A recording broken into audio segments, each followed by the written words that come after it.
Cette actualité tragique nous donne l'occasion de revenir ce matin avec Olivier Isambert sur la notion de génocide, son histoire et ses réalités douloureuses que recouvre donc ce mot. Mais avant tout, tentons avec vous, Olivier, d'en donner une définition.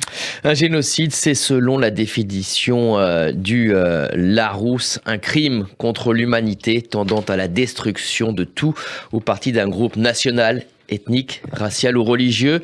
Il peut être question de l'extermination simple du groupe en question, mais pas seulement, explique le JDD dans l'une de ses antisèches. Le soumettre à des conditions d'existence qui mettent en péril sa survie, entraver les naissances ou procéder à des transferts forcés d'enfants relèvent aussi d'un génocide. Le mot génocide n'est apparu qu'au XXe siècle. Avant, pour les crimes contre une ethnie, une race ou les membres d'une même religion, selon la définition du génocide, on parlait alors de massacre. Et le terme génocide a été inventé par un juriste polonais d'origine juive, Raphaël Lemkin. Raphaël Lemkin qui est né le 24 juin 1900 à Ozerisko. Procureur, enseignant à l'Université libre de Pologne à Varsovie, il porte dès les années 30 une réflexion sur la nécessaire évolution des lois pénales pour prévenir les atrocités et la destruction des groupes reconnus sur le plan international.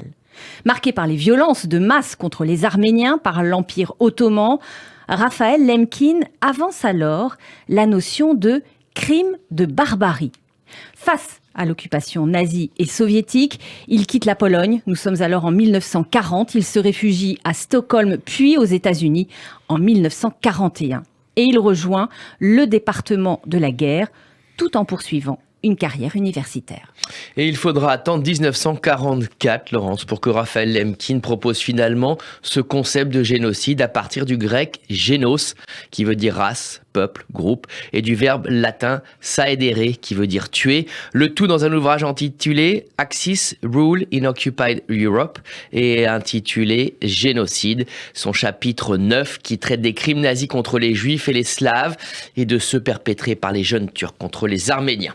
Utilisé officiellement pour la première fois au procès de Nuremberg en 1945, le terme s'impose ensuite dans le droit international avec l'adoption par l'ONU le 8 décembre 1948 de la Convention pour la prévention et la répression du crime de génocide. Et cette notion reste toutefois théorique, et la controverse n'est jamais loin lorsqu'il s'agit de qualifier de façon concrète un génocide. C'est en tout cas ce que constate toujours le JDD dans son antisèche, d'autant que ce mot a pu tomber dans le langage commun.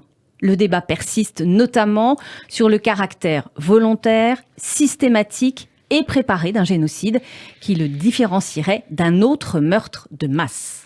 Et officiellement, l'ONU lui qualifie 3 génocides. Celui des Arméniens par l'Empire ottoman en 1915-1916, puis celui des Juifs pendant la Seconde Guerre mondiale, et enfin celui des Tutsis au Rwanda par le pouvoir Hutu et ses milices. Pour ce dernier génocide, Emmanuel Macron vient d'ailleurs de reconnaître les responsabilités de la France, mais pas sa complicité. Quant au massacre des Bosniaques de Srebrenica en 1995, il a également été reconnu de génocide par la justice internationale, tandis que d'autres événements historiques ont, eux aussi, été appelés ainsi, qu'ils aient eu ou non des suites judiciaires. C'est le cas du massacre de Cambodgiens par les Khmers rouges de 1975 à 1976, celui des Kurdes d'Irak sous Saddam Hussein en 1988, et sans oublier celui de la grande famine d'Ukraine en ex-URSS de 1932 à 1933. Pour en revenir aux accusations délirantes de Vladimir Poutine de génocide, François Hesbourg, conseiller spécial à la Fondation pour la recherche stratégique, met les choses au clair. On n'a pas vu l'ombre de la queue d'un génocide, dit-il, en Ukraine. Depuis 2014 et l'émergence de mouvements séparatistes pro-russes dans l'est du pays, à Donetsk ou Lugansk, région du Donbass frontalière de la Russie, environ 14 000 personnes ont été tuées dans des affrontements. Le peuple ukrainien a usé de son droit légitime à se défendre après avoir été agressé au moment où des séparatistes se sont emparés du pouvoir dans ces républiques qui ne sont pas reconnues. Mais il n'y a eu aucun génocide, complète Patrick Martin-Génier. Merci Olivier Isambert pour votre contribution à cette chronique que vous pouvez réécouter ou podcaster sur radioj.fr ou sur l'application Radio J.